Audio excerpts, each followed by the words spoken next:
Dana called me on a Tuesday in March. The connection was bad. I was standing in the parking lot of a grocery store in Knoxville, eating a granola bar I'd bought because it was on sale, and because food had become something I did for maintenance rather than pleasure since I left the agency. The call broke up twice before I could make out what he was saying. A posting, seasonal, Great Smoky Mountains, backcountry corridor, fire watch. A decommissioned cabin they'd updated for seasonal use. The district needed a warm body with a procedural background, someone who understood documentation and compliance and wouldn't spiral into a wildlife novel when the fog came in thick. Dana said this last part the way old friends say things, with familiarity, with warmth, with the implication that he was doing me a favor, which he was, technically. GS4 classification, 21 days. Minimal contact with park visitors. 4 patrol circuits a day on a 4.3-mile ridge route. Daily observation logs in triplicate. VHF radio check-ins every 6 hours. It's the easiest thing you'll do all year, Dana said, and you need easy right now. I said yes the same afternoon. I told myself it was because the money was fine, and the isolation appealed to me, and the Smokies were, by any objective measure, extraordinary in the spring. All of that was true. But the real reason, the one I've had 2 years to be honest about, was that Dana was offering me a place where the rules were small, where the patrol circuit was 4.3 miles, not an entire county's flood infrastructure, where the documentation was a 3-part carbon copy log, not a 900-page emergency response protocol, where correct procedure and correct outcome had a fighting chance of being the same thing. He said it like it was nothing. And the thing I keep coming back to is he knew exactly what it was. The drive from Knoxville takes about an hour on the main route, and for the first 40 minutes, it's entirely ordinary interstate, then state highway, then the kind of 2-lane county road that has tourist cabins on one side and gas stations on the other that sell boiled peanuts and bait in the same refrigerator unit. I had the windows down. It was early May, and the air smelled like rain that had fallen overnight, and soil that was still processing it. Pine and wet earth, and something faintly sweet underneath rhododendron, maybe, or just the particular chemistry of the Smokies breathing out. The GPS held until I turned off the county road onto what Dana's handwritten directions called the corridor access track. Not a road, a track. Gravel over compacted clay, about 1 vehicle wide, with the canopy closing above it so completely that even with the sun at 10 o'clock, the light through the windshield had a greenish, filtered quality, like driving through a fish tank. The GPS signal dropped at mile marker 2.3. I noted this without particular alarm. I knew the Smokies could do this, that the canopy density was enough to degrade satellite acquisition, that this was a documented property of dense eastern hardwood forest, not a malfunction. I pulled up the offline topographical map I'd downloaded before leaving. The access track was not on it. I stopped the truck and looked at the topo for a solid minute. The track, I was physically sitting on gravel under my tires, visible for at least a quarter-mile ahead, was simply absent from the map. The ridge it climbed was there.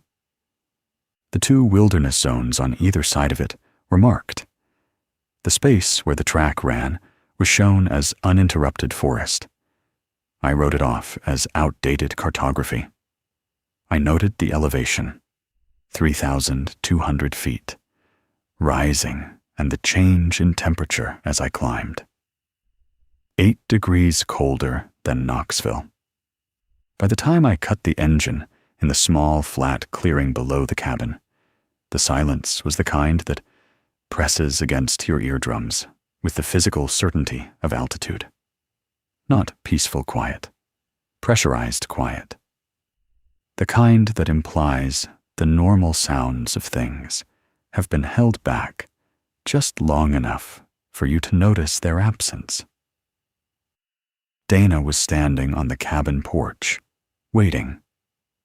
The cabin was smaller than the district specification sheet had implied one main room.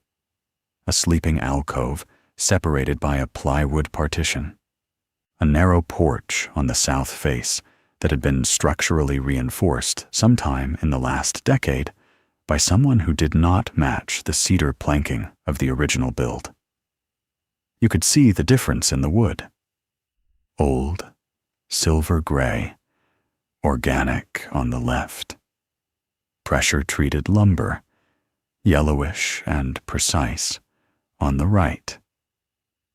The observation chair sat in front of the south-facing window, like a piece of furniture that had always been there, high-backed, wooden, positioned so that the seat was at the exact height to allow the occupant's eye level to clear the windowsill and see the full tree line below the ridge without needing to lean.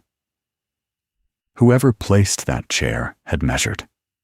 It was not an accident of arrangement.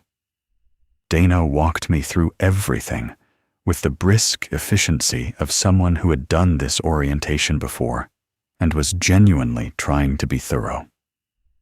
The VHF radio sat on a dedicated shelf to the left of the observation window, already set to the district frequency, its check-in schedule printed on a laminated card and zip-tied to the antenna.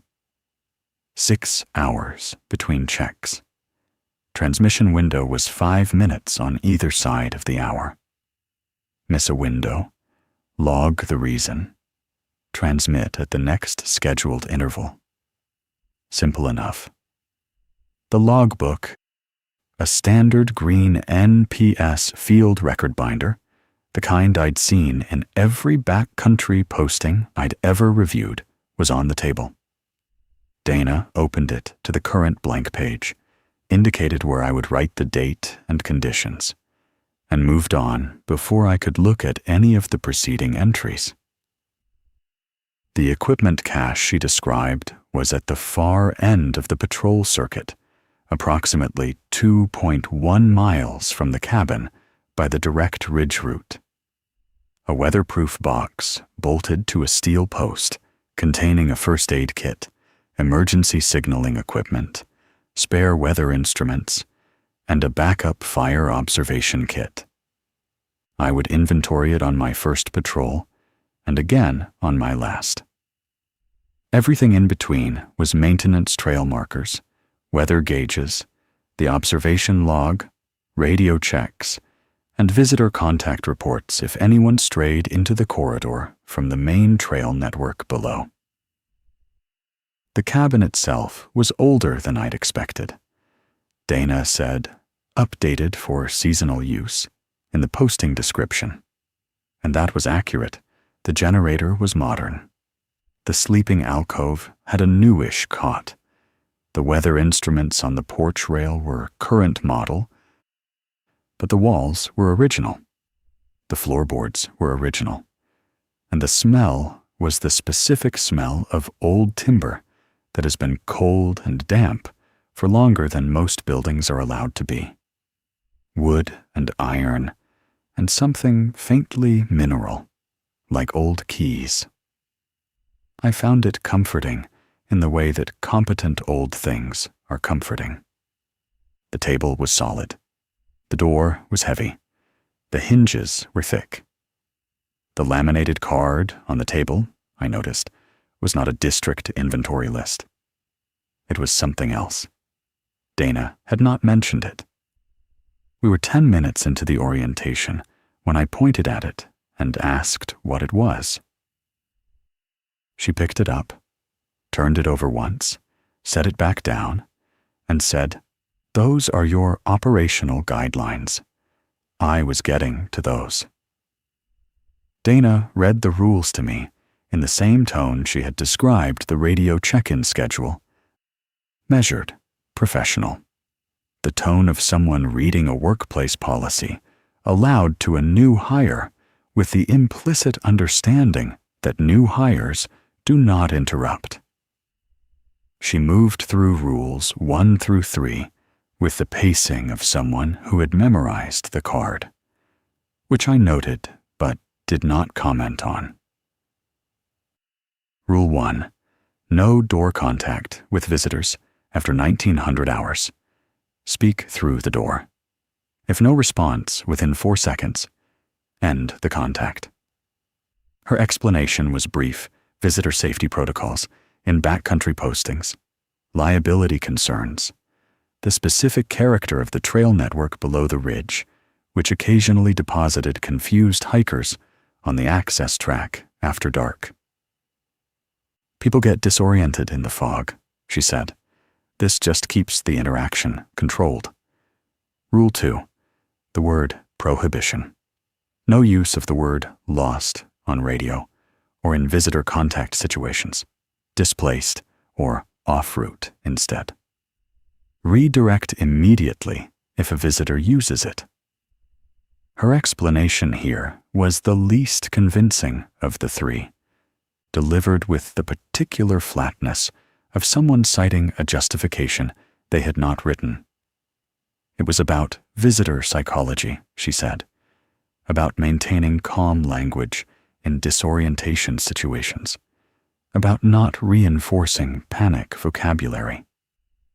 She moved past it quickly. Rule 3. Station post, 7 deviation protocol. If the marker was turned more than 45 degrees from standard bearing, do not correct it. Log, note time, return via direct route only. Her explanation was that the loop route had unstable terrain, a depression in the ridge that could hold water after rain events, and that the deviation served as an informal indicator of weather and ground conditions. The 45-degree threshold is just what the previous district survey team calibrated as meaningful, she said. It's already in the maintenance log. I wrote all of this down in my personal notebook as she spoke, because that is what I do. I document. The justifications were almost right. They were the sort of explanations that held together if you accepted their premises without pushing on them. I accepted them. I was practicing acceptance. It had seemed like a healthy exercise. What I did not accept, and did not say I did not accept, was the specific speed with which Dana concluded the orientation once she finished Rule 3. She checked her watch. She told me the district office frequency, the emergency contact number, and the location of the spare radio battery.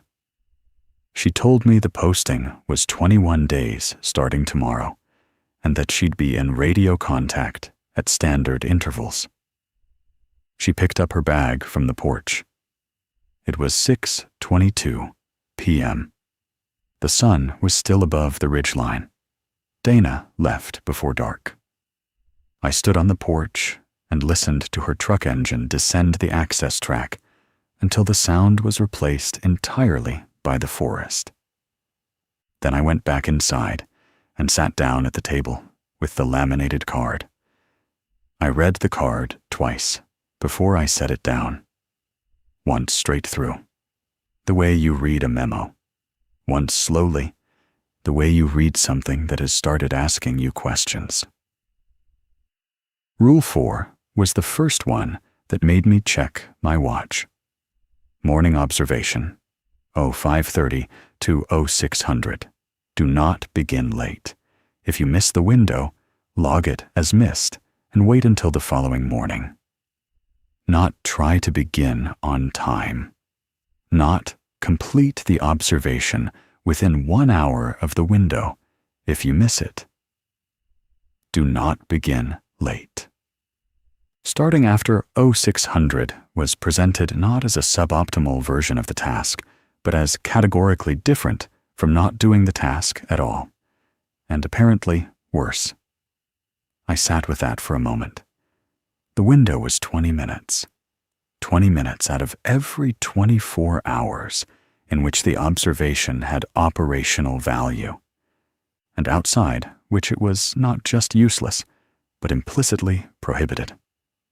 Someone had decided this very carefully. Rule 5 read like wildlife management protocol until the second read-through. Sealed food during patrol, no organic material on trail, specific items named fruit cores, wrappers with residue, and if you drop food, don't retrieve it. Mark the location. Report it at check-in. The leave no trace framing held for about 15 seconds before the last instruction started to vibrate. Not pack it out. Not note it for general trail maintenance. Mark the location. Report it.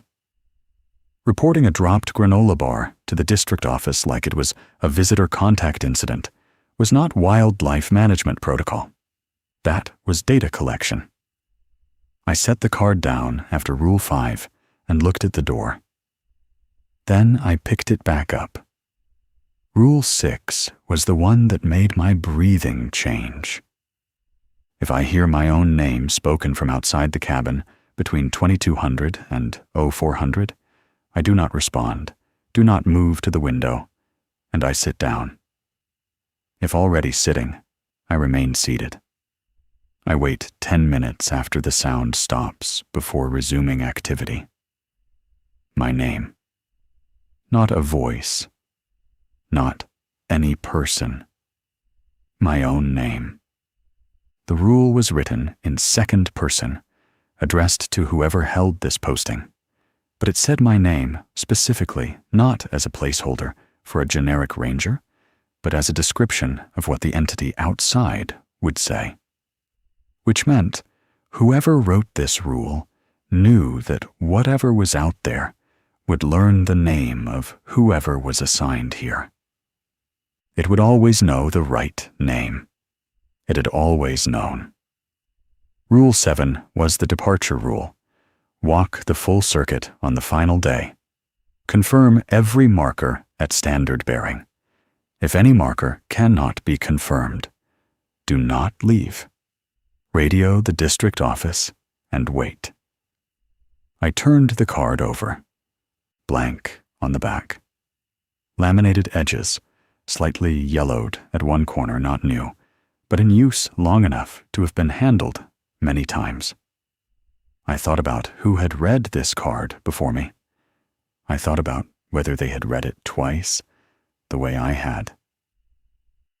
I set it face down on the table and looked at the ceiling for a long time.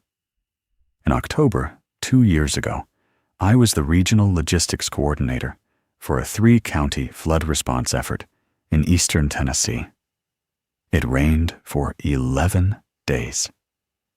On the 9th day, a section of the county road network between Hamblin and Granger counties became impassable, and the evacuation route for a cluster of 18 residential properties in a low-lying hollow was cut. I had the evacuation protocol in front of me. The protocol said, primary route first, secondary route, if primary is impassable, tertiary route, if secondary is impassable. The tertiary route required a county road that had been flagged as structurally at risk in the previous spring's maintenance inspection. I ran the compliance check. The road was technically within operational parameters. The risk flag was advisory, not mandatory restriction. The protocol permitted the tertiary route. I authorized it. I documented my authorization on the correct form with the correct timestamp. 11 people made it out. 7 did not. The road failed on the 3rd vehicle crossing. The investigation cleared me. Every box was checked. Every form was signed. Every decision was traceable to the written procedure, and the written procedure was followed correctly. The report said so in plain language. Case closed. The thing about being cleared officially is that the official clearing has no weight. It does not sit in the same part of your body where the memory sits. Those 7 people are still in the hollow, in my head, on the 9th day of rain, and I am still sitting at the desk with the protocol in front of me, checking the correct boxes. I tell you this because it is the only reason any of what follows makes sense. When I picked up the laminated card in that cabin and read those 7 rules, I did not feel the skepticism of a rational person confronting an irrational document. I felt the recognition of a man who has read documents with the same weight before procedural documents written in response to real events, calibrated by measurement rather than theory, revised downward from more lenient thresholds as the situation evolved, the way all emergency protocols evolve. You start with what seems reasonable.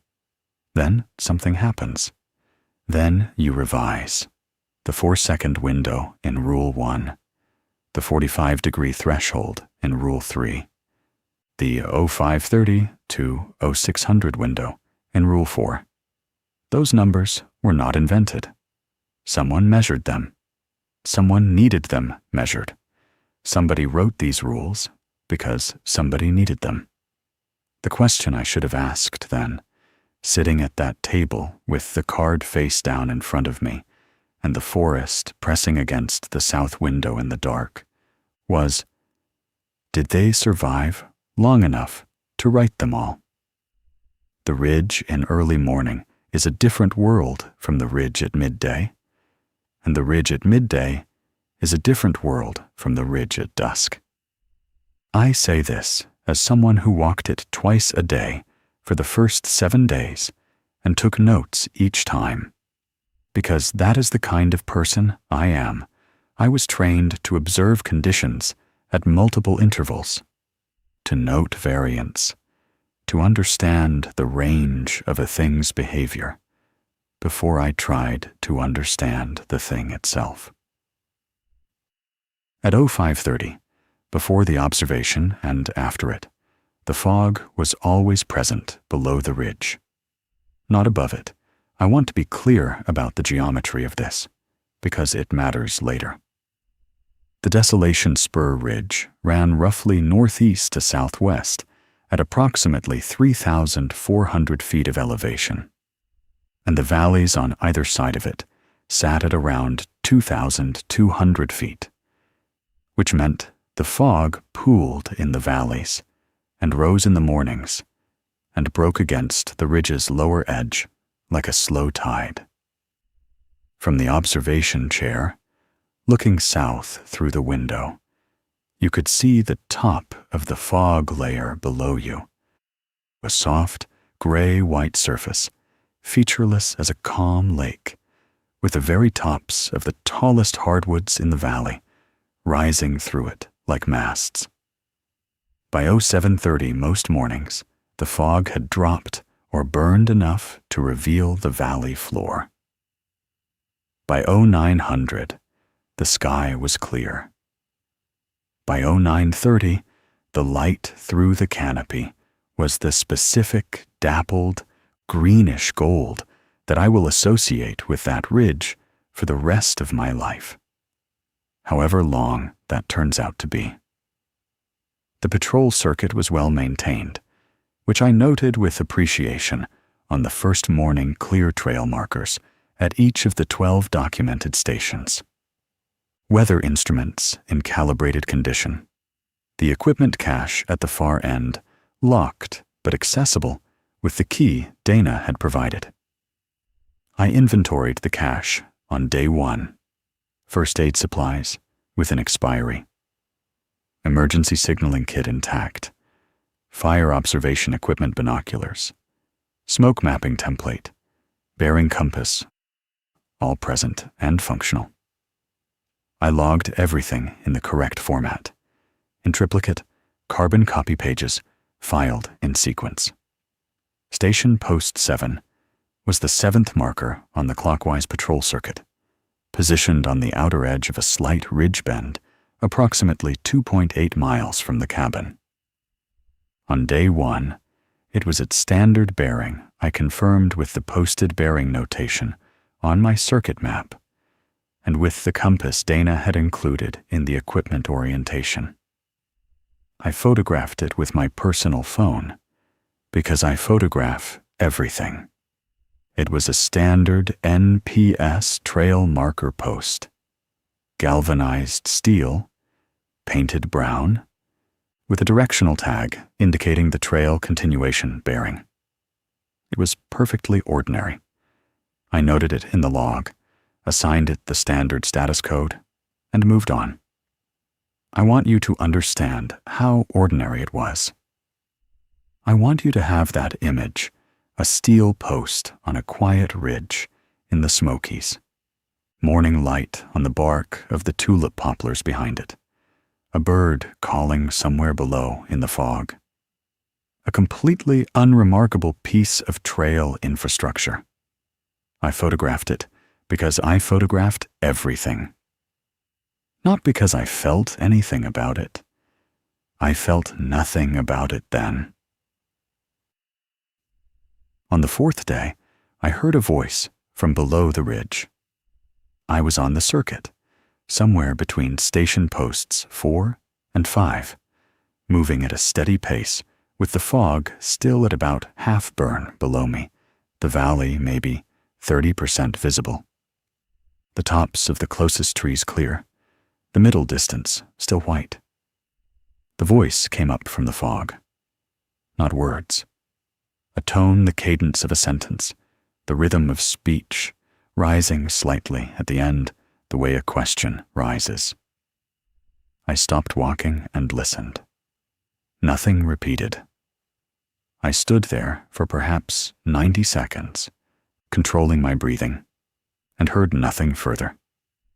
I noted it in the log as acoustic anomaly, possible voice-like tone, valley origin 0712, no source identified. I attributed it to sound channel effects. The ridge geometry was capable of this. I knew. Capable of collecting sounds from a significant distance and focusing them in unexpected directions. I had read about this property of ridgeline terrain in the environmental briefing Donna had included with the posting documentation. Acoustic channeling, a known phenomenon, entirely explicable. On day 5, my own footsteps preceded me. This one took longer to explain away. I was on the direct return route, moving southwest, gravel under my boots, and for approximately 8 seconds, I could hear the crunching of gravel ahead of me, about 4 feet ahead of me, at my walking pace, as if someone with the exact same stride length and the exact same boot weight was walking 4 feet in front of me, but was not there when I looked up. I stopped. The ahead steps continued for 2 more steps, then stopped. I stood on the gravel and listened to the forest until my ears ached with listening. Nothing. I started walking again. The procession did not repeat. Sound reflection from the rock face on the north edge of the trail. Plausible. I wrote it down that way. On day 6, during the 1800-hour radio check-in, I transmitted my status report and waited for the district office acknowledgement. There was a longer than usual pause before the acknowledgement came through about 12 seconds, which is on the long end, but within normal parameters for a ridgetop VHF relay.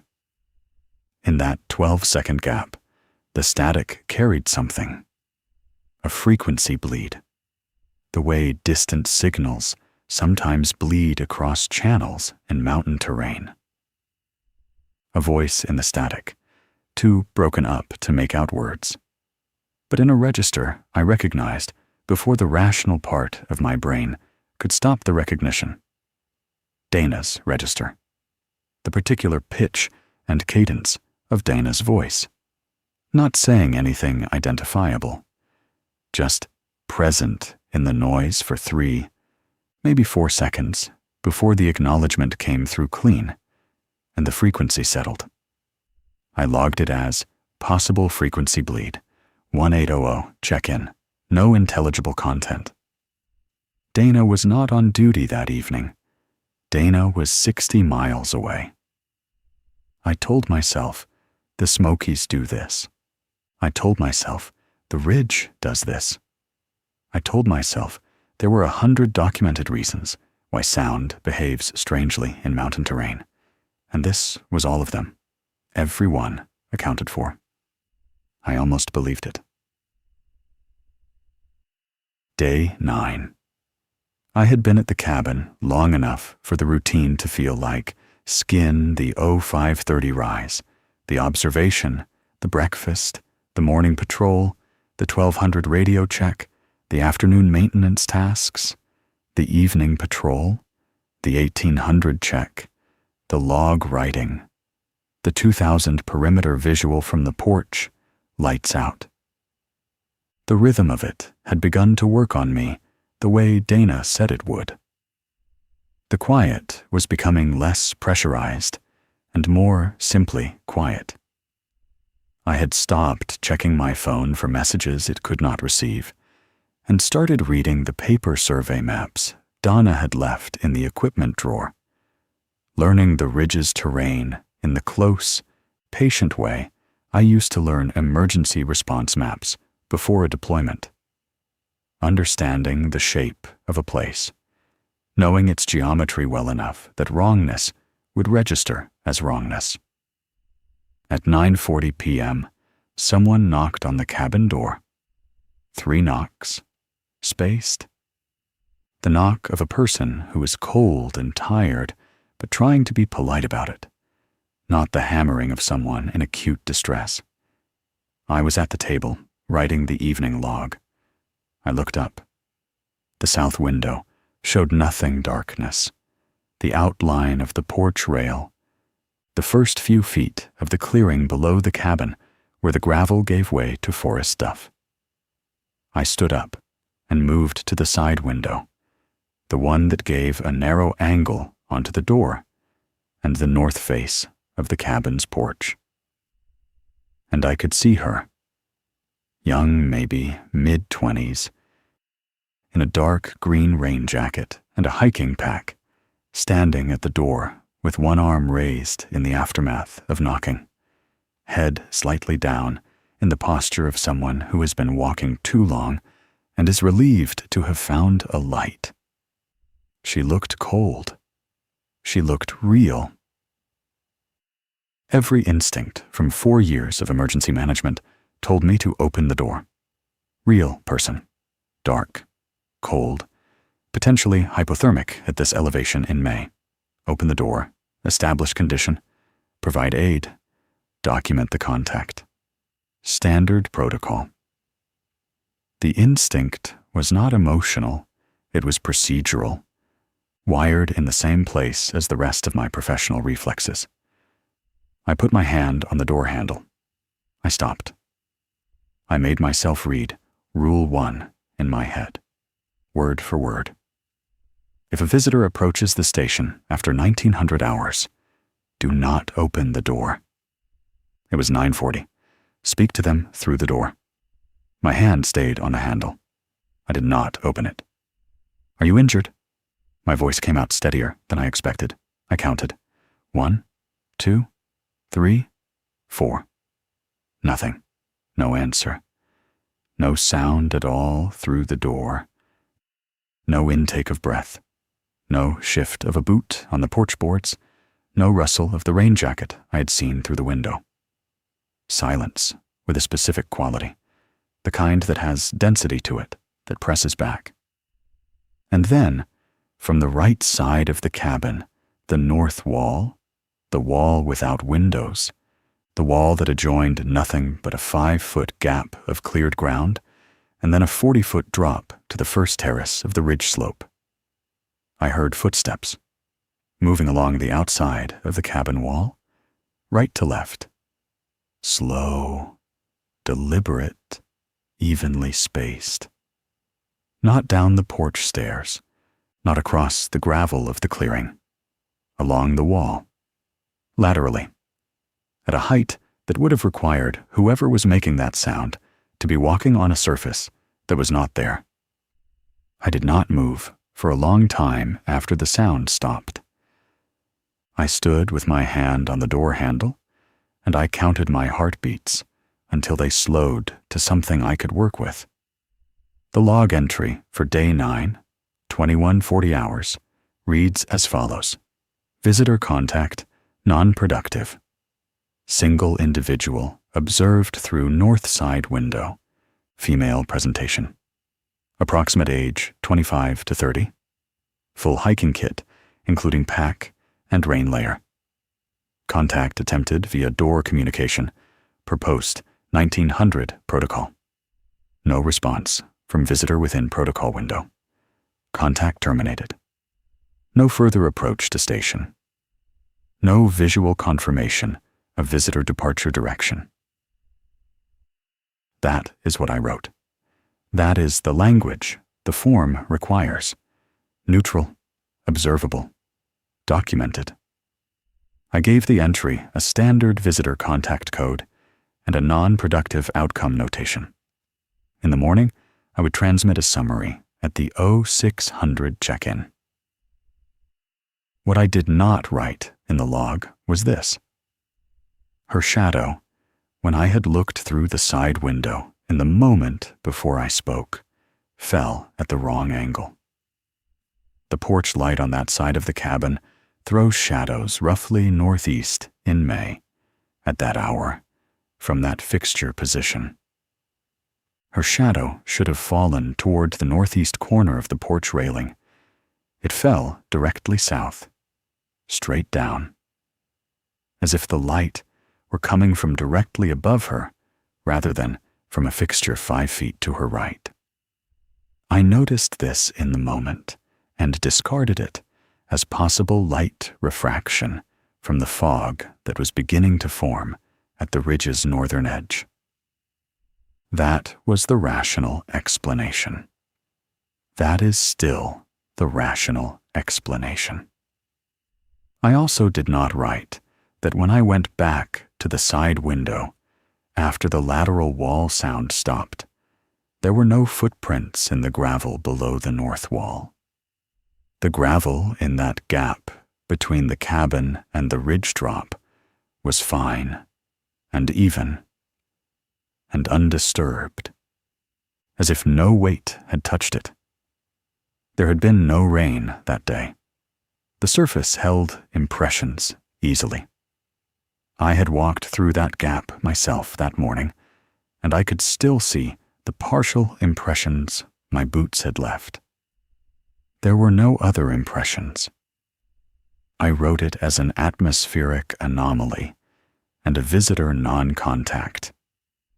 What I did not write was that I sat with the door handle in my right hand for the full duration of the silence between my question and the 4-second mark.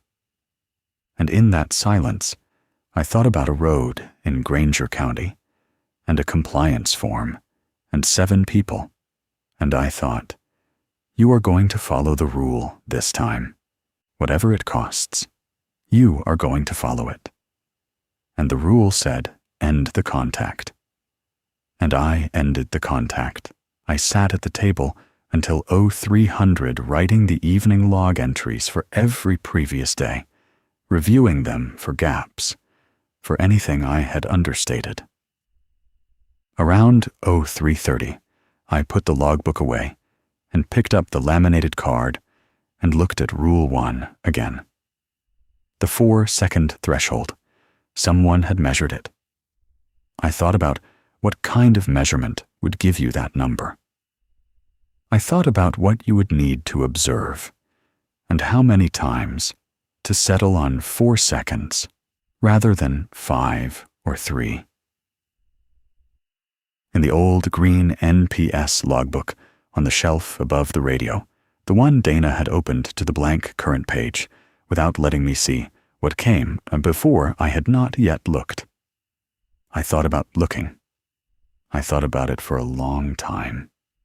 Then I went to sleep, because the 0530 observation window would not wait, and I could not afford to miss it. I want to be clear about this before I tell you what happened, because it matters to everything that comes after. Carla was real. I know she was real.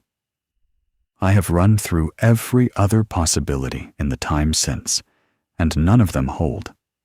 She had a pulse. I could see it in her neck when she turned to look at me. The slight movement at the carotid. The completely ordinary biological fact of a living person's blood moving through them. Her shadow fell in exactly the right direction for the position of the sun at 10:40 a.m. on day 12, which was a clear morning with the sun at approximately 40 degrees above the southeastern ridge. Her shadow fell southeast. It fell correctly. She blinked twice when I came around the bend at mile marker 2 and startled her. The instinctive blink of a person whose eyes were adjusting. She was real. She was maybe 30 years old. Day hiker equipment, a small pack, trail runners instead of boots, a water bottle carrier on her hip. She had the specific look of someone who had been trying to find a trail junction for longer than she'd planned. Faintly flushed, not quite panicked, making the careful effort of someone who did not want to seem more frightened than she was. I've seen that look in flood events. I've seen it in the faces of people who are 5 minutes away from something going badly wrong and are still, on the surface, holding it together by sheer force of not wanting to be the person who couldn't hold it together. She said, "Oh, thank God. I came off the main trail about 2 miles back, trying to find the Carter Hollow Junction, and I've been walking this ridge for—" She stopped. She looked at me. I'm completely lost. The air changed. I don't know how else to describe it. It was not a sound. It was not a visual. It was a pressure shift in my inner ears, the specific sensation of a weather front arriving, or a descent in altitude. The same physical mechanism as both of those things, but not caused by either of them because the sky was clear, and I was standing still on a flat section of trail. My ears registered a change in barometric pressure that my instruments back at the cabin would not have recorded. It was there, and then it was absorbed. The way a sound absorbs when the thing generating it stops. But it had been there. I looked at Carla. I looked at the tree line in the direction of the depression below Station Post 7. I looked back at Carla. "You're off route," I said. "That's okay. It happens up here. The junction markers on the lower trails can be hard to read in the morning light. You're displaced from the Carter Hollow route, but I can get you back to the junction from here. It's about a mile south." She looked at me the way people look at you when you've used the wrong word for something. Not confused, just slightly off balance, the way you feel when someone calls an elevator a lift in a country where that isn't the convention. I said, "I'm lost," she said, with the gentle, slightly frustrated emphasis of someone repeating themselves to a person who wasn't listening. "Off route," I said. My voice was steady. It did not feel steady. "You've taken a junction that wasn't marked, and you're displaced from your planned circuit. Completely normal for this section of the park." I walked Carla to the junction. It took 22 minutes. I spoke to her the entire way, calm, clear, orientation language, off route, displaced. I described landmarks she would recognize from the junction point, gave her the correct bearing for the Carter Hollow Trail, referenced the posted signs she had missed on her way up. I did not say the word she had said. I spoke over her twice when she started to use it again, redirecting mid-sentence with the smooth, practiced fluency of someone who has spent years in emergency management, learning how to manage the language of frightened people without making them feel managed.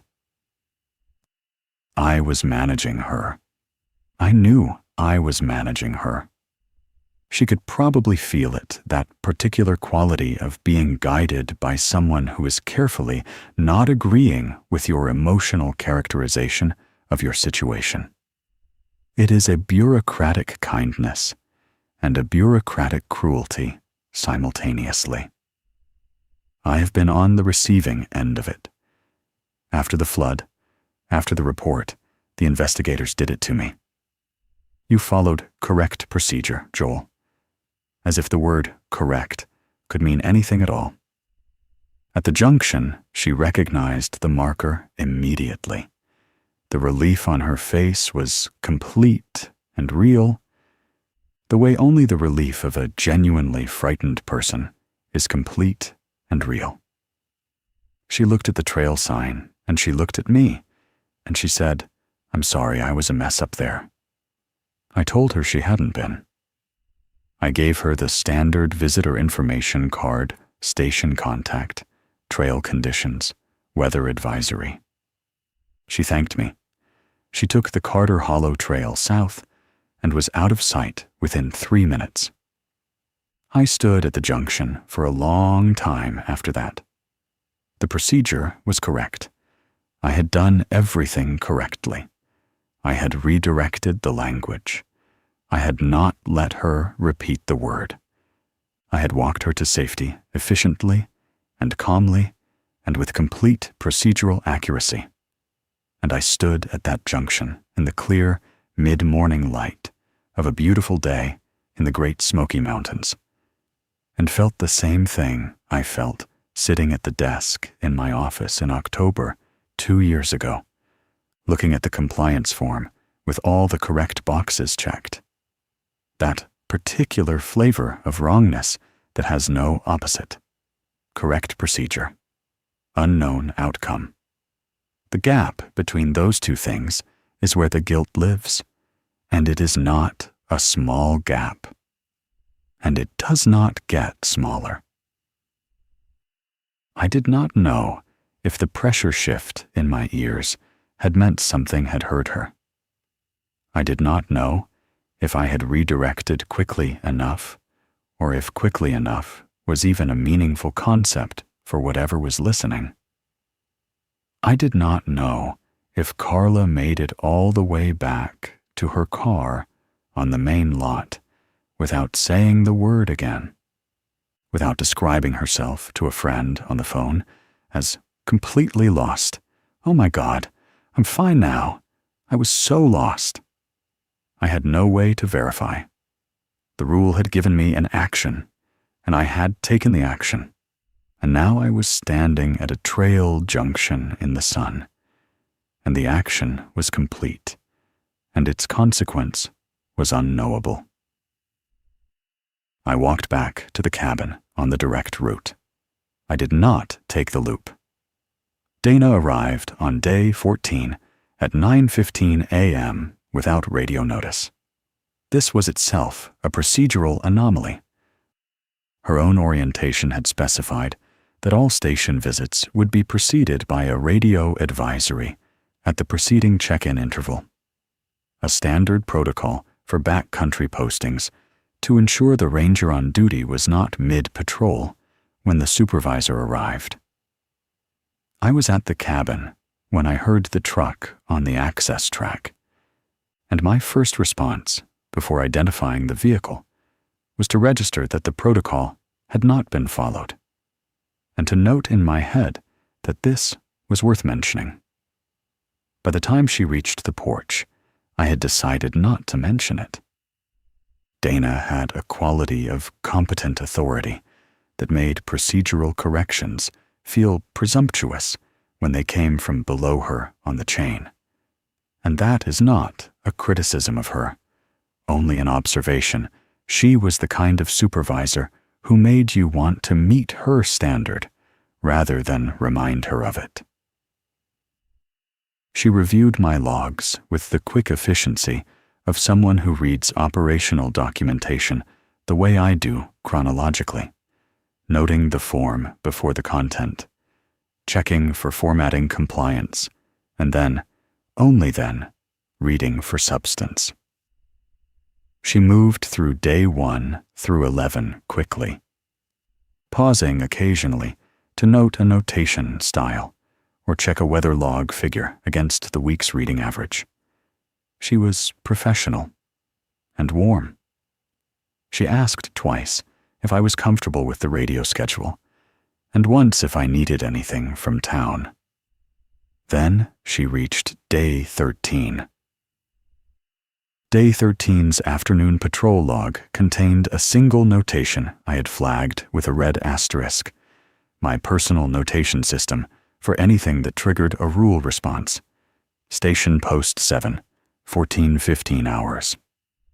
Marker deviation confirmed at approximately 52 degrees from standard bearing. Rule 3 protocol followed. No marker correction made. Deviation logged with time. Return via direct route completed. Loop not taken. Dana stopped reading. I watched her face.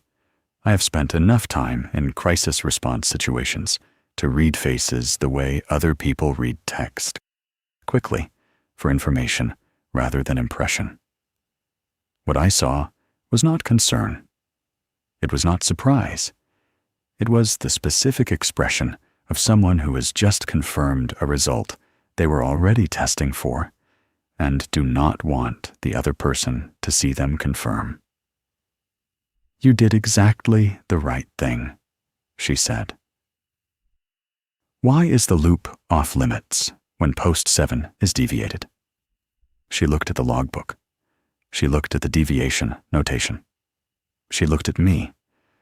I counted unconsciously, I realized afterward, the way you automatically count when you have spent enough time thinking about 4-second thresholds. 1, 2, 3. The depression on the loop route collects water after weather events, she said, and the 7 deviation historically correlates with pressure and moisture conditions that make the terrain unstable. It's a geological thing. The rule's a shortcut for not having to assess it every time. The explanation was coherent. The explanation was technically possible. The explanation took 3 seconds to arrive, and it arrived fully formed, like something that had been prepared. After the logbook review, Dana made tea on the cabin's camp burner. A small, comfortable gesture, familiar and warm, a friend having tea in a friend's kitchen. I let her settle into it before I asked about the previous postings. I wanted her relaxed. Not because I was being strategic, exactly, but because I had learned that people tell you more when they feel like they're not being interviewed. And Dana clearly knew how to be interviewed. How many rangers have been posted here before me? I asked. 6 seasonal postings, she said. 9 years, roughly. All of them completed? All completed. No incidents. I turned my mug. Is there a way to contact any of them? I've been looking at some of the rule specifics, and I had a couple of questions that might be easier to ask someone who'd done the posting, rather than, no offside. You know the place better than anyone. I can pass your contact on, she said.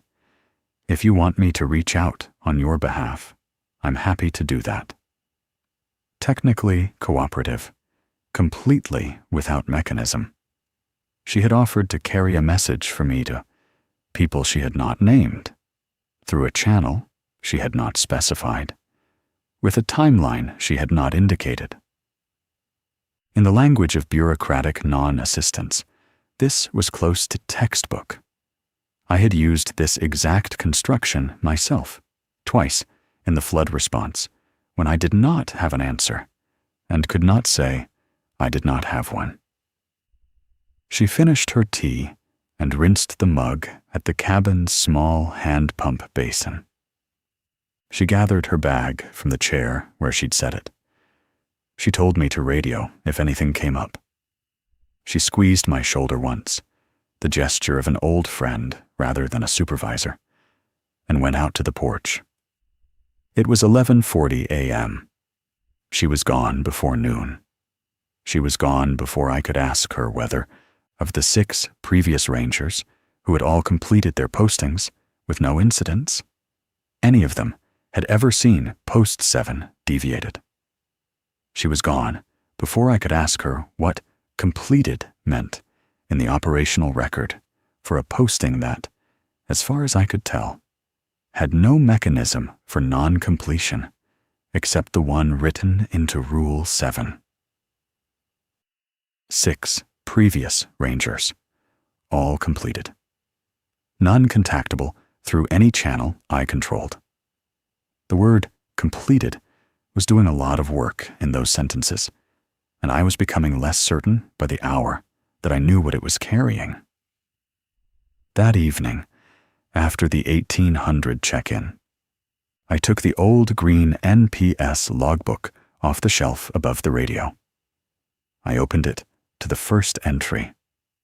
The logbook began 9 years ago, in May, and the handwriting on the first entry had the careful deliberateness of someone who knew this was an official record and was treating it accordingly. Block letters, no corrections, the date and conditions header filled out in ink rather than pencil. The ranger's name was at the top of the first page in the standard NPS field record format. Posting Ranger, D. Calloway. District, Desolation Spur Corridor. Season, Year 1. Below that, the first entry. Weather log, barometric reading. Equipment cache inventory confirmed. Trail circuit completed at 1:04 3 hours. All markers at standard bearing. I recognized D. Calloway's voice immediately, not personally, but professionally. I have read thousands of official field logs, and there is a specific idiom that field documentation develops in people who have been trained in it, a kind of institutional English that is clean and controlled and exactly as personal as the form permits. D. Calloway wrote in that idiom. So did the second ranger initials MT, whose entries began 2 years later, and whose handwriting was smaller and faster, with abbreviations that suggested someone comfortable enough with the format to stop performing it. So did the third, and the fourth. All 4 of them changed at approximately the 3-week mark of their respective postings. Not dramatically. The form stayed the same. The fields were still filled. But the sentences inside the fields compressed, got shorter, more careful. the subordinate clauses and contextual notes that a ranger adds when they're narrating their experience to the form, gradually stripped away until the entries were minimal, functional, paired to what could be documented without interpretation. D. Calloway's Week 3 entries read like telegrams. MT started leaving the contextual notes field blank. The fourth ranger's final week of entries contained only weather data, radio check confirmations, and trail marker status. Nothing else. I recognized this voice too. I had written it. In the final 2 weeks of the flood response, my reports had this quality stripped of everything that couldn't be verified, every observation reduced to what the form permitted, and nothing more.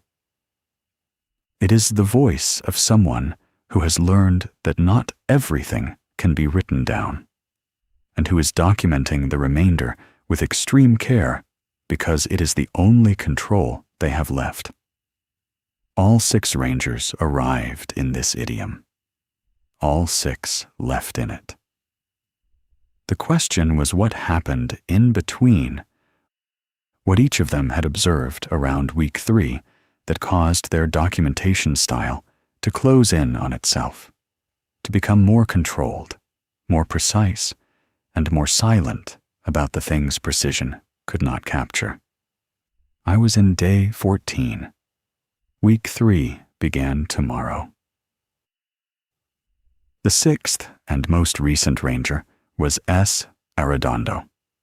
Her entries began 8 months before my arrival and spanned 18 months, which was 3 times the standard seasonal posting length, a discrepancy that the logbook offered no explanation for, and which I wrote in my personal notebook in capital letters and underlined twice.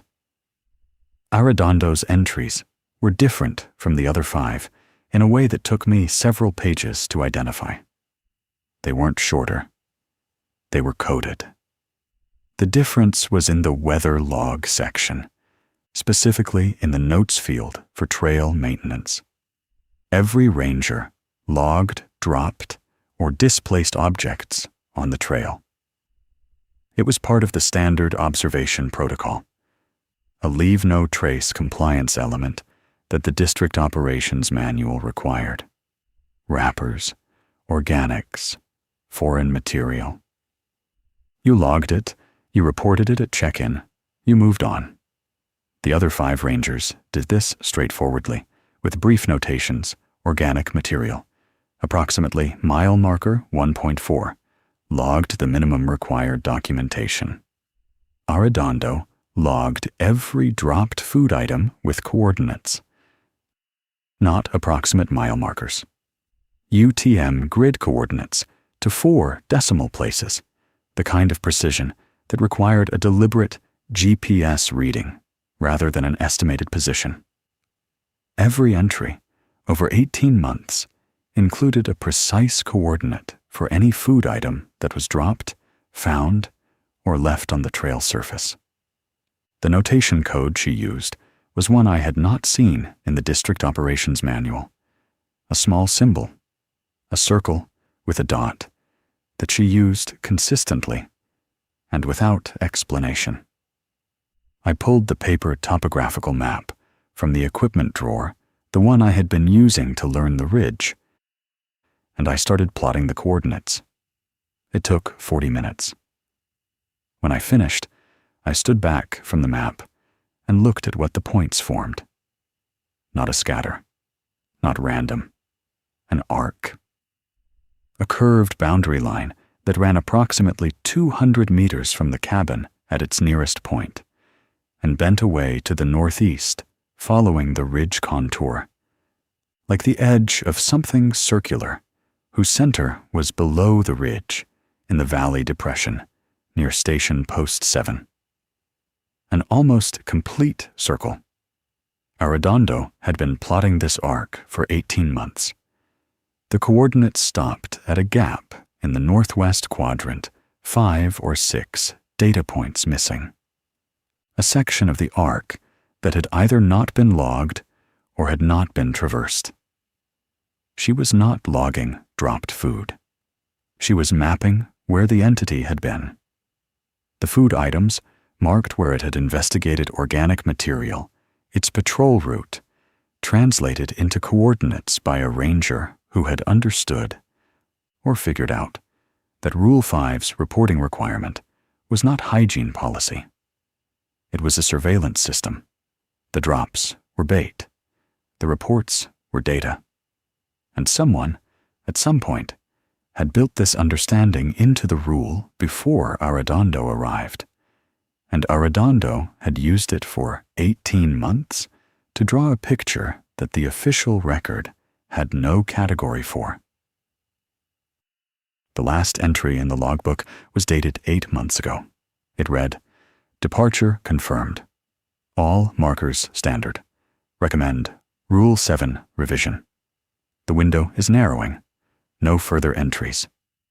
The next page was blank. The window is narrowing. I looked at the incomplete arc on the topographical map. I looked at the gap in the northwest quadrant. I thought about what narrowing meant in this context, not closing. Narrowing. The arc was moving inward. The entity's patrol range was tightening toward the cabin. By how much had it narrowed since Arredondo left? In 8 months, with no ranger in the station, with no Rule 5 compliance, with no surveillance data being collected, how much had the arc moved? I had no coordinates to work from yet. I would need to start logging food drops of my own, which meant I was now part of the system, whether I had chosen to be or not. My alarm was a battery-operated field clock, the kind with a physical bell mechanism rather than a digital tone. Dana had left it in the equipment drawer, and I had set it for 0520 every morning since day one, giving myself 10 minutes to wake, dress, and be in the observation chair before 0530. For 14 mornings, it had worked without fault. On day 15, the first morning of week 3, it did not ring. The mechanism did not fail when I woke at 0541 and checked it. The alarm hand was correctly set. The bell mechanism was intact. The spring wound. The clock had simply, for reasons I could not identify and cannot account for, not made the sound it was built to make at the time it was set to make it. I was at the observation chair at 0542. The window said 0542. The rule said 0530 to 0600. I was inside the window. Technically. I sat down in the chair. The morning was clear, a clarity that is specific to the Smokies at that elevation in the 3rd week of May. The kind of morning where the air itself seems sharper than air has any right to be, where the tree line below the ridge is so defined against the early sky that you can count individual leaves in the upper canopy from 400 meters.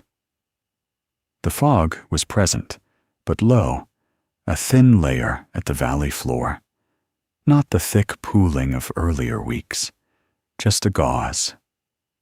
Everything was visible. Everything was still. For 6 minutes, I watched the tree line the way the posting required, systematically, sector by sector, south to north, looking for smoke signatures, atmospheric disturbance, anything that suggested fire activity in the valley. Nothing. I was about to note the sector completion and move to the instrument readings when something changed in the tree line at the far northern edge of my observation arc. It was not a movement. It was an orientation. Something at the tree line not visible, not defined, not present in any way I could have described to the district office in documentable language, was facing the observation post. I do not know how I know this. I know it the way you know, when someone in a room has turned to look at you before you've turned to look back. The peripheral social awareness of being regarded. The tree line was the same tree line. The trees were the same trees. But the space between two specific tulip poplars at the northern edge of my observation arc, approximately 380 meters from the window, had become attentive in a way it had not been 7 minutes ago. I stepped back from the window. The rule said not to begin late. It did not say what beginning late would do. Now I had a data point I had not wanted. Over days 16 through 19, I logged 6 anomalies that, individually, fit within the range of things I could document without interpretation. Together, they did not. Station Post 7 deviated twice more. The first time was day 16, morning patrol, 31 degrees from standard bearing, which was below the 45-degree rule threshold, and therefore did not trigger the protocol, but which I logged carefully and plotted against the previous deviation. The second deviation came on day 18, 48 degrees. Rule 3, protocol applied. I returned direct. I did not take the loop. When I plotted Arredondo's arc coordinates against my own food drop logs from the preceding 4 days, the nearest point of the arc had moved approximately 30 meters closer to the cabin than her last recorded measurements. 30 meters in 15 days, if the movement was consistent with the rate Arredondo's earlier data suggested. At that rate, the arc would reach the cabin's clearing boundary in approximately 40 days. I had 7 days left in my posting. The acoustic anomalies changed character on day 17. The voice-like tones from the valley below the ridge, which I had logged on 4 previous occasions as possible acoustic channeling effects, began to contain something different.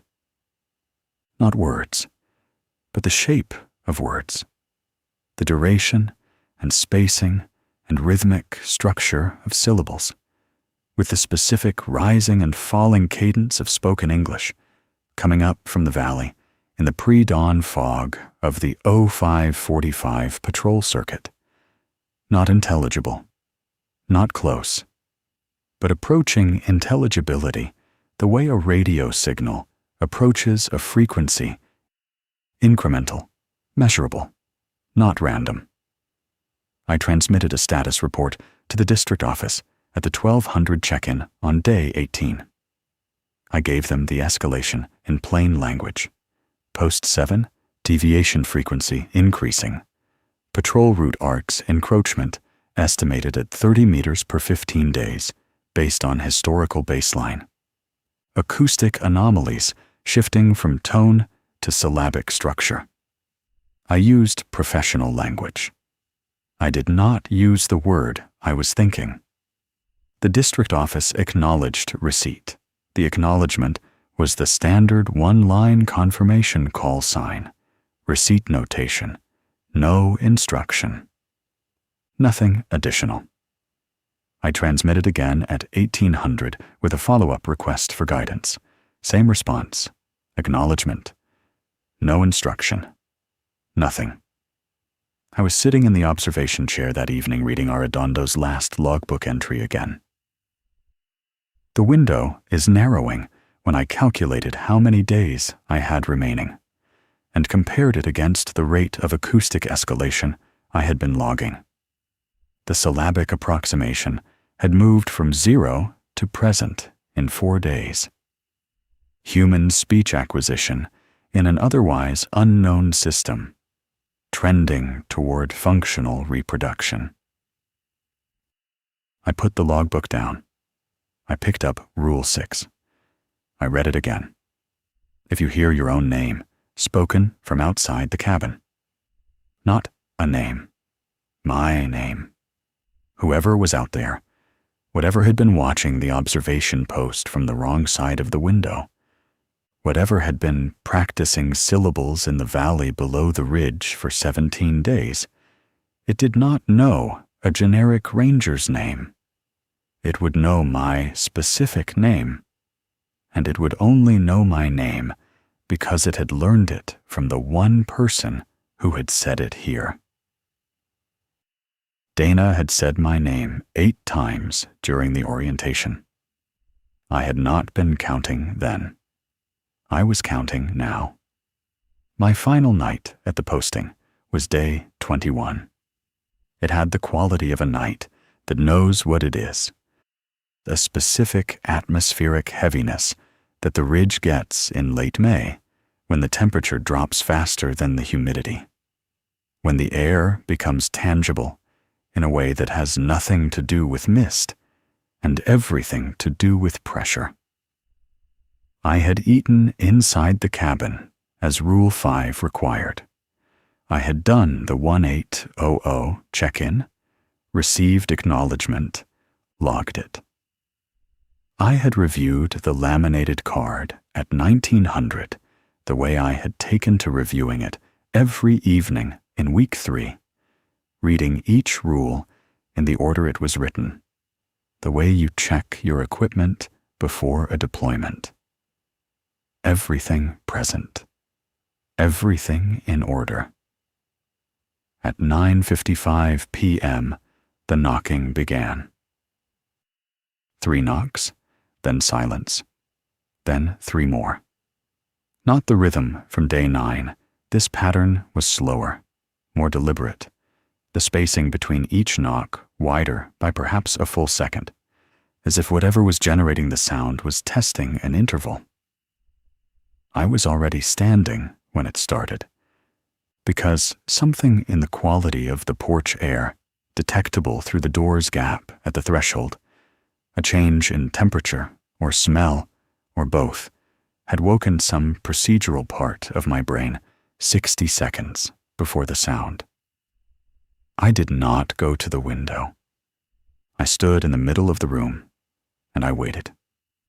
Then my name, spoken from outside the door, before I had asked my question, before the Rule 1 sequence could begin. Not a shout, not a call, a speaking voice at conversational distance, as if someone were standing 2 feet from the door and addressing me directly. Joel. My full first name, 1 syllable, in a voice that I had not heard from that position, but had heard from a chair in this same room 8 days ago, when I was running through the radio frequencies at the 1800 check. It was Dana's voice. It was exactly Dana's voice. The register, the cadence, the particular quality of her vowels. I had known her for 11 years. I knew her voice the way I knew the sound of my own alarm clock. It was her voice the way the alarm clock was my alarm clock. It was her voice, and Dana was not there. Rule 1 and Rule 6 had collapsed into the same moment. The question I was supposed to ask had been preempted by the name it was not supposed to say.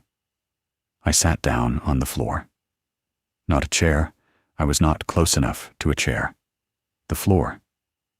I sat down, and I put my hands flat on the floorboards, and I breathed, and I counted. 10 minutes is a long time to count on a floor in the dark. I counted it anyway. The knocking did not repeat. The voice did not repeat. At the 10-minute mark, I stood up, and I checked Rule 6 again, and I was still in the cabin, and the door was still closed, and I had done the correct thing. At 11:15, the radio came alive. Dana's frequency, the district supervisor channel, the one she used for unscheduled check-ins. A carrier tone, and then her voice. Joel. Not a radio query, not a status request. My name again, in her voice, on her frequency at 11:15 p.m., when no scheduled transmission was due, and when Dana, as far as I could verify, was 60 miles away in Knoxville. I sat down. I remained seated.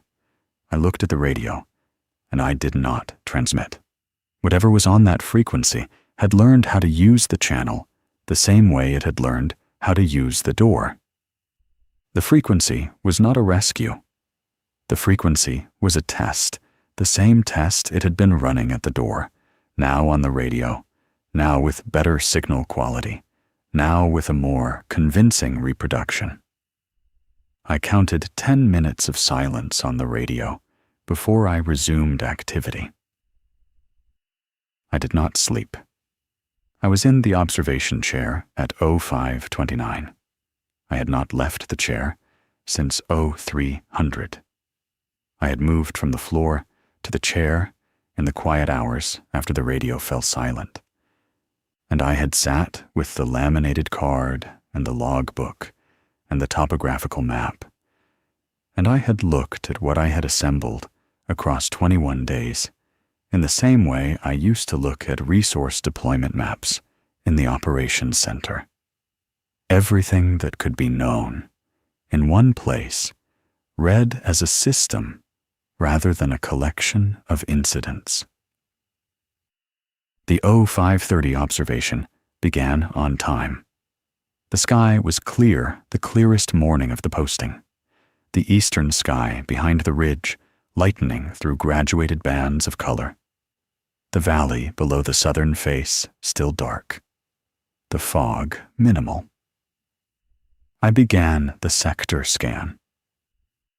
For the first 12 minutes, the tree line was as it had always been, defined, still, the individual trees distinct in the growing light, the birds beginning the specific chorus of pre-dawn that I had memorized without intending to, the woodpeckers and the wrens and the high, clear call of a wood thrush from somewhere in the middle valley. At minute 14, I saw it. Not the entity. I have never seen the entity directly, and I think this is by design, either its design or the design of whoever wrote the rules. And at this point, I am not certain those are different things. What I saw was the frost line. Arredondo's arc, the boundary she had mapped with 18 months of food drop coordinates, was physically present on the ground below the ridge, not as an inference, not as a map overlay, but as a visible feature, a curved line in the early morning frost, approximately 200 meters from the cabin's south face, where the frost on one side of the line was the normal, uniform frost of a clear May morning in the mountains, and the frost on the other side was something different, older, denser, the frost of a surface that had been cold for longer than the overnight temperature could account for. The line was not straight. It was the arc I knew from the map, the arc Arredondo had drawn from coordinates, and it was closer than her last measurements by approximately 80 meters. It was visible. It was real. I took out my personal phone and I photographed it. 4 images from 4 slightly different positions in the observation chair, the window angle allowing me the full arc from northeast to southwest, the frost line, the tree line, the dawn light. All 4 images came out clear. The arc was present in all 4. I wrote my final log entry. Date, time, conditions, observation complete, no smoke activity, all instruments nominal. I did not write about the frost line. There was no form category for what I had seen. I closed the logbook, set the phone on the table, and prepared for the departure circuit. The departure circuit began at 0700 in clear light. and the first 6 markers were exactly as they should be. I confirmed each one by compass bearing and notation, logging the time of each confirmation in the departure checklist Dana had included in the posting documentation, working my way around the circuit clockwise the way I had walked it every day for 3 weeks. The forest was calm. The birds were still singing. The temperature had risen to something comfortable. I had my pack with my overnight kit, my full logbook, my personal notebook, and my phone. Everything I had arrived with. Everything I needed to leave. Station Post 7 was not there. I came around the ridge bend at mile marker 2.8, and the post was absent. Not displaced, not 5 feet left or right of its position. Not pushed over. Not lying in the undergrowth adjacent to its anchor point. Absent. The ground where it had been anchored showed no disturbance. The soil was undisturbed, not compacted by a removal effort, not uprooted in the way of a post that had been pulled from the ground by force. There were no marks in the surface, no broken soil, no drag lines, no tool impressions. The post had not been removed by any method that leaves physical evidence of removal. I stood on the trail at mile marker 2.8, and I looked at the ground where a galvanized steel marker post had stood at standard bearing 11 days ago, and I looked at it the way I had stood in the Flood Operations Center, looking at a road flag that said advisory rather than mandatory. And I thought, this is the rule. This is exactly the rule. If any marker cannot be confirmed, you may not leave. Not deviated. Not at an incorrect bearing. Not present to have a bearing at all. I walked the immediate area in a 30-meter grid pattern. 15 minutes. No post, no fragments, no disturbed soil, no evidence of any physical force applied to the anchor point. I photographed the absence, the ground, the trail section, the surrounding area. Empty photographs of an empty space where something had been. I had 4 photographs of the post standing at standard bearing from 11 days ago on the same phone.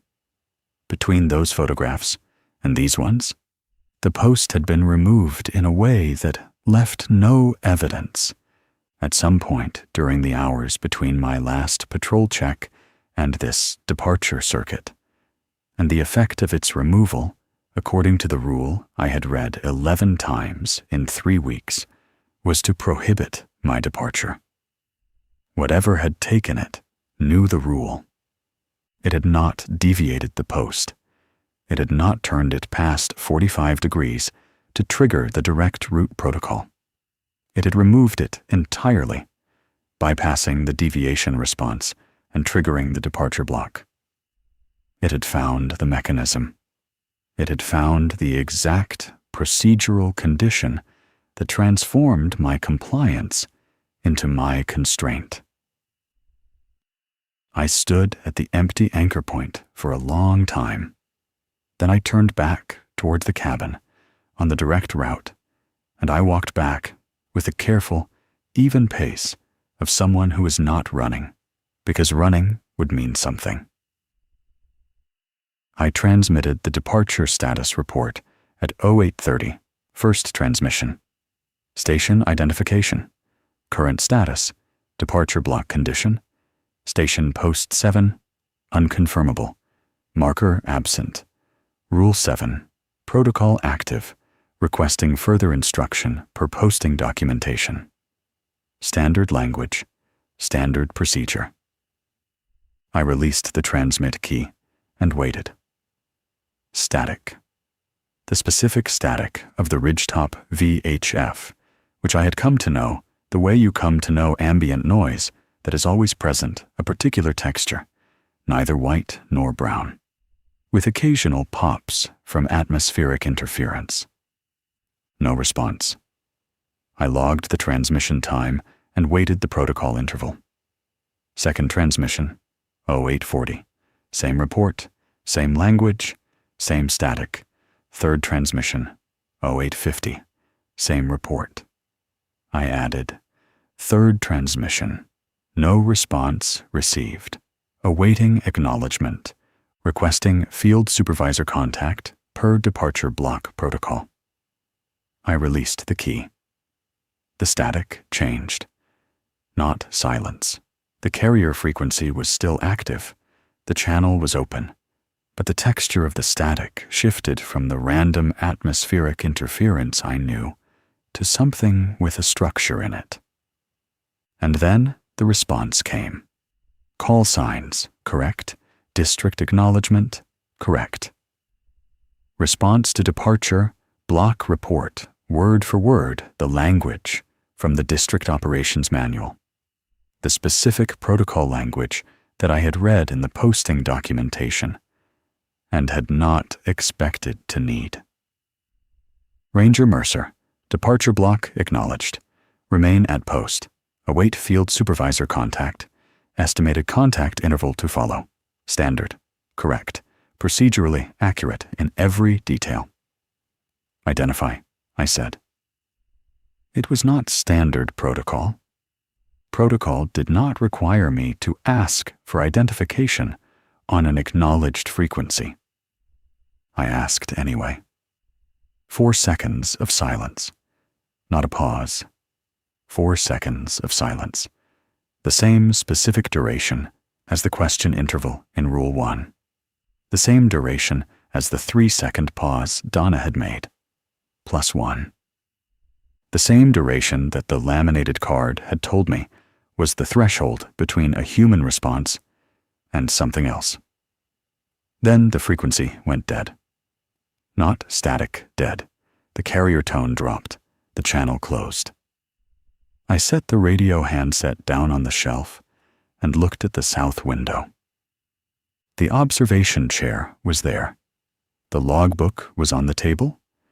The laminated card was on the table. The topographical map with Arredondo's arc plotted on it was on the table.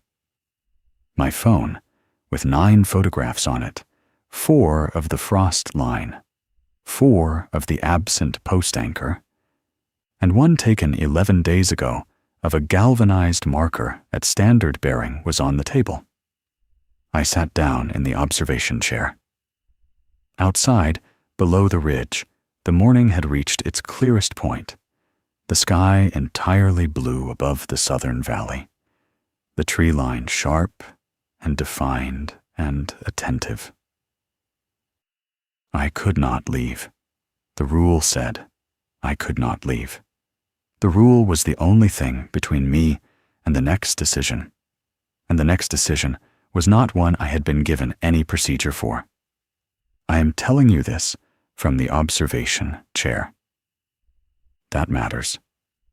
The chair faces south, toward the tree line, toward the valley, and the frost line, and the arc that Arredondo drew, and that has, since my departure circuit on day 21, moved another 12 meters closer to the cabin's clearing. I know this because I have been walking the patrol circuit every day since my posting technically ended, logging every marker, logging every weather reading, logging every radio check. I have been following all 7 rules with the same procedural precision I applied from day 1. I have been doing the job I can't leave because one marker is gone and no one answers the radio. 28 days. My original posting was 21.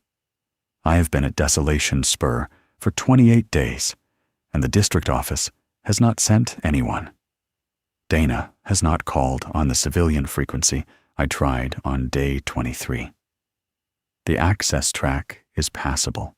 I have heard no reason it would not be. I have the truck. I have the keys. I could leave.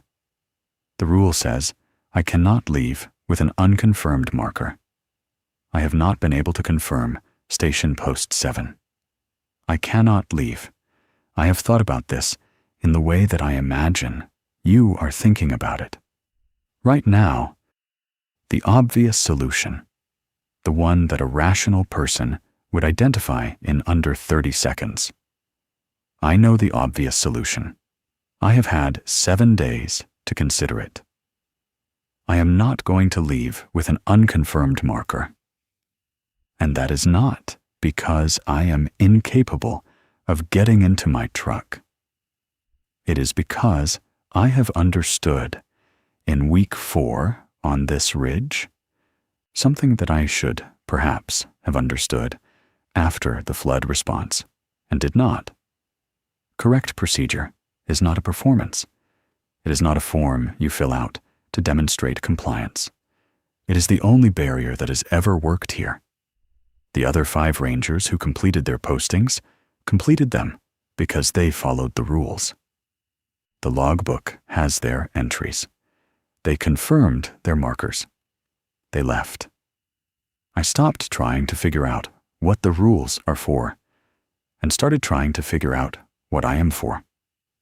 That is where I am now.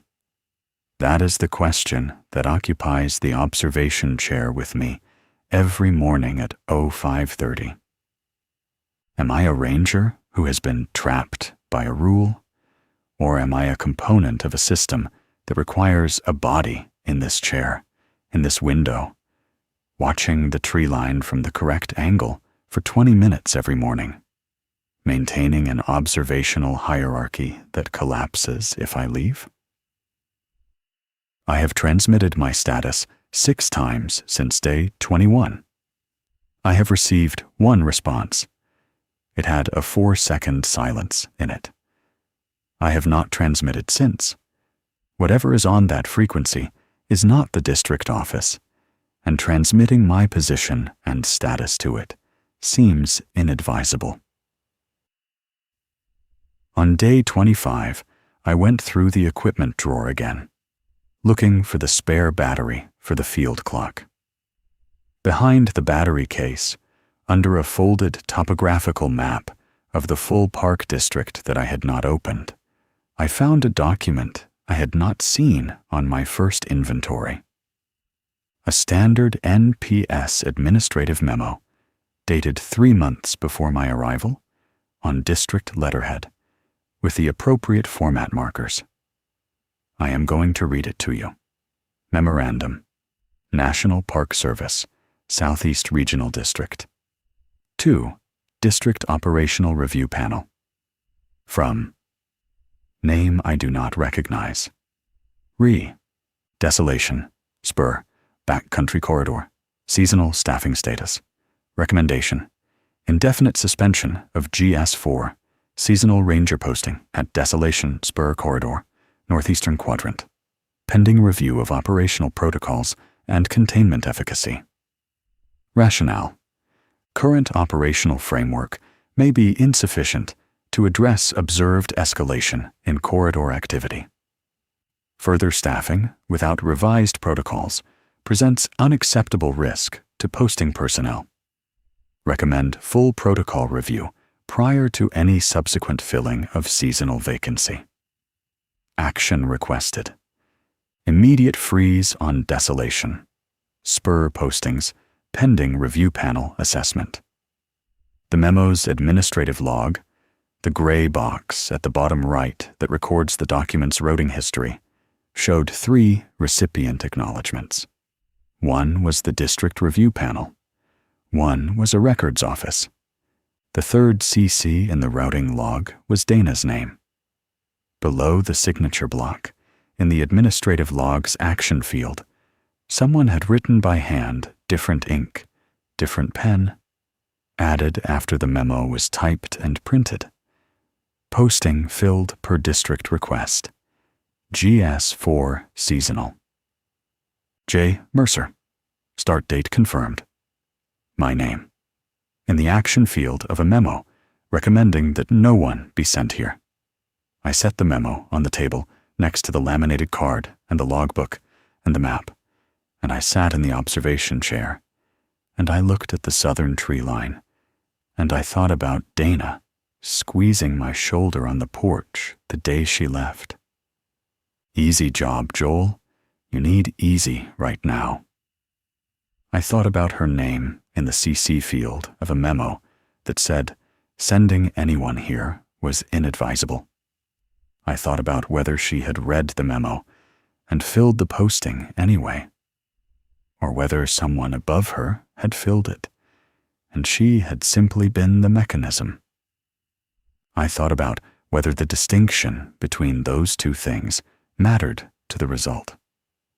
Outside, below the ridge, the frost line is visible. It is July now. The temperature at this elevation in July is 17 degrees Celsius on a clear morning, and 17 degrees Celsius does not produce ground frost.